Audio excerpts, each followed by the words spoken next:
এক ছাত্র প্রথম দিনে 1 টাকা, দ্বিতীয় দিনে 2 টাকা, তৃতীয় দিনে 4 টাকা, চতুর্থ দিনে 8 টাকা এইভাবে সঞ্চয় করতে শুরু করে। 12 দিনে সে মোট কত টাকা সঞ্চয় করতে পারবে? এবার ছাত্রটি কীভাবে সঞ্চয় করছে কোশ্চেন থেকেই তোমরা বোঝার চেষ্টা করো।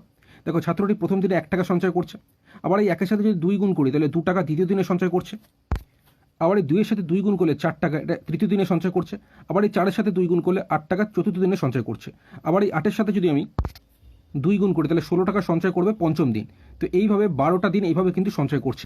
এবার আমরা যেহেতু এখানে দেখতে পাচ্ছি প্রত্যেকটা টার্ম 2 গুণ করে করে হচ্ছে, অর্থাৎ গুণোত্তর প্রগতিতে আছে, তো এরকম যোগফলের ক্ষেত্রে আমরা একটি ফর্মুলার মাধ্যমে খুব সহজেই করতে পারবো। তো ফর্মুলাটি কি তোমরা দেখে নাও, a গুণ r⁻n−1 বাই r−1।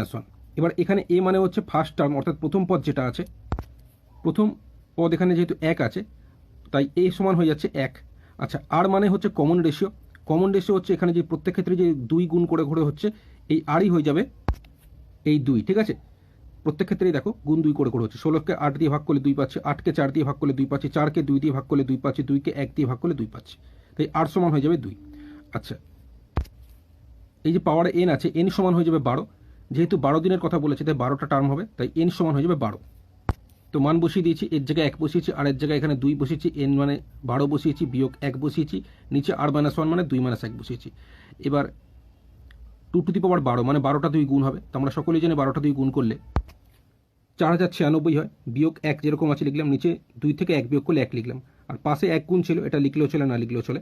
আচ্ছা, এইবার 4096 থেকে 1 বিয়োগ করলে 4095 বাই 1 মানে 4095 হবে, তাই তো। তাহলে এটার সঠিক উত্তর হয়ে যাবে 4095। এই 4095 আছে অপশান সিতে, অপশান সি হয়ে যাবে সঠিক উত্তর।